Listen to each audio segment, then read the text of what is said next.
Well,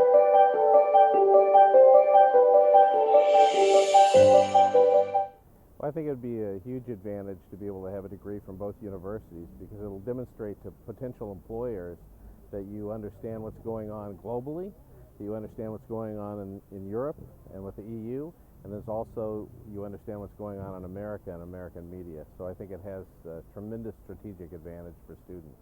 Yeah, I think it's morphing. I think there's a lot of change going on, but I think the future is very bright for journalism. I think people always have an appetite for accurate information, and I think also with the glut of information from the internet, there's even more need for journalists to sort of help us sort through the information, figure out what's important. I think people don't want to have to get up every morning and sort through all these different sources. I think they want to go to one or two reliable sources, and that's what journalism will continue to provide. Yeah, I think what it's done is it's just made a lot more accessible to a lot more people. You don't have to have a desktop anymore. You don't have to have a newspaper subscription. All you need to do is have a mobile device to see news. So I think it's changed it. I also think, though, that it's made it more immediate, that we have constant deadlines now. Also, we don't have to provide as high quality, for instance, television.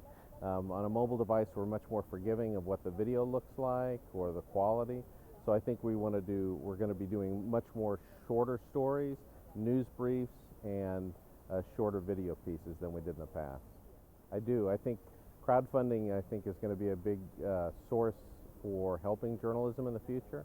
I think every journalism organization has to think about multiple funding sources, revenue streams that come from many different places. And I think viewers and listeners and readers supporting it through perhaps donating or a modest paywall is one way in which journalism is going to survive and thrive in the future.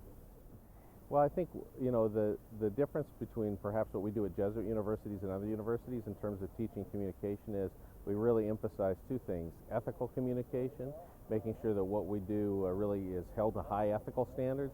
We don't use people just to use them for a story. We treat them like human beings and want to treat them as whole people so that we don't exploit people in journalism. And then I think the other thing is we want to give back in some way. We want to be, as journalists, we want to be challenging and trying to represent the poor and the unrepresented to tell their stories as well.